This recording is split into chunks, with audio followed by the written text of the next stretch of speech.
ছিল বাবা, কে তোকে মারতে বলেছিল?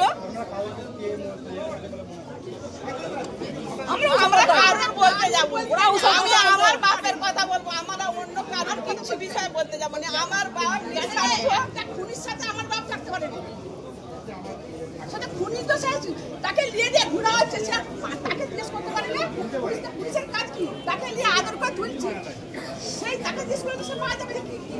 কে মারতে বলেছে? সে আমার বাপকে চিনে না, আমার বাপ তাকে চিনে না। ঘরে সবার পাড়া কি এইভাবে শিকার হলো? বয়স্ক লোকটা 70 বছর বয়সে গেছে, এখনো বাড়িতে ঘুরছে, কারো সহ্য হচ্ছে।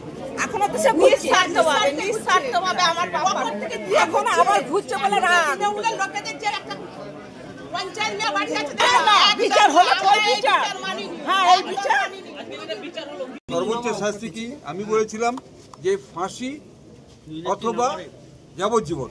তা আপনারা জিজ্ঞেস করছিলেন আপনি কি চাইবেন। আমি আপনাদের একটা কথা বলেছিলাম, একজনের জন্য আমি ফাঁসি চাইব, এবং সে হচ্ছে যে ফটিক, যে ওই যে ওই বন্দুকটা চালিয়েছিল, ফায়ার আর্মটা চালিয়েছিল, তার জন্য আমি বলেছিলাম কি আমি ডেথ সেন্টেন্স চাইবো। আজকে প্রায় 1-1.5 ঘন্টা ওর ওপরে আর্গুমেন্ট হলো, সওয়াল জবাব হলো, কেন ডেথ সেন্টেন্স হবে, কেন হবে না। আমি সেটা জজকে আমি স্যাটিসফাই করতে পেরেছি যে এই কেসটা এমনই একটা কেস যে এটা রেয়ার কেসের মধ্যে পড়ছে একজনের ক্ষেত্রে। সুতরাং আমি একজনের জন্য ফাঁসি চাইছি, আমি সবার জন্য ফাঁসি চাইছি না, এবং জজ সাহেব সেটা মঞ্জুর করেছেন।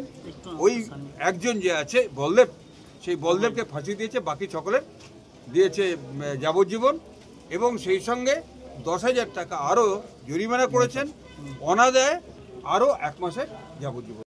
বিষয়টি হলো 2011 সালের 9 ডিসেম্বর আমাদের গোঘাট থানায় তেহেরা বেগম বলে এক ভদ্রমহিলা একটি লিখিত অভিযোগ করেন। অভিযোগটি ছিল তার স্বামী শেখ নঈমুদ্দিন যখন শেওড়া ইউনিয়ন হাই স্কুলে ম্যানেজিং কমিটির ইলেকশনে নমিনেশন ফাইল করতে যাচ্ছিলেন, সেই সময় কিছু দুষ্কৃতী তাদের ঘিরে ধরে এবং বিভিন্ন রকম টাঙ্গড়ি বাস দিয়ে আক্রমণ করে, এবং পরবর্তী ক্ষেত্রে তার উপরে একটি গুলি চালানো হয়। সেই গুলি চালানোর ফলে তার মৃত্যু ঘটে, এবং সেই অভিযোগের ভিত্তিতে আমরা গোঘাট থানায় একটি কেস রুজু করি। সেটা ছিল গোঘাট থানা কেস নাম্বার 421/11, ডেট হচ্ছে 9/12/2011, এবং যে সেকশনে কেসগুলো শুরু হয়েছিল সেটা ছিল 147, 148, 149, 323, 325, 302 আইপিসি এবং 25-27 আর্মস অ্যাক্ট। এবং কেসটি শুরু হওয়ার পরে ইনভেস্টিগেশন, এই কেসটি 2জন তদন্তকারী অফিসার ইনভেস্টিগেশন করেন।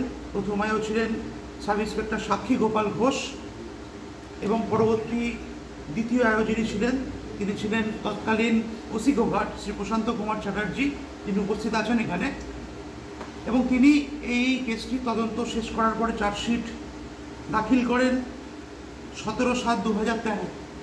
চার্জশিট নাম্বার ছিল 284/13, এবং তিনি 30 জনের বিরুদ্ধে চার্জশিট দাখিল করেছিলেন।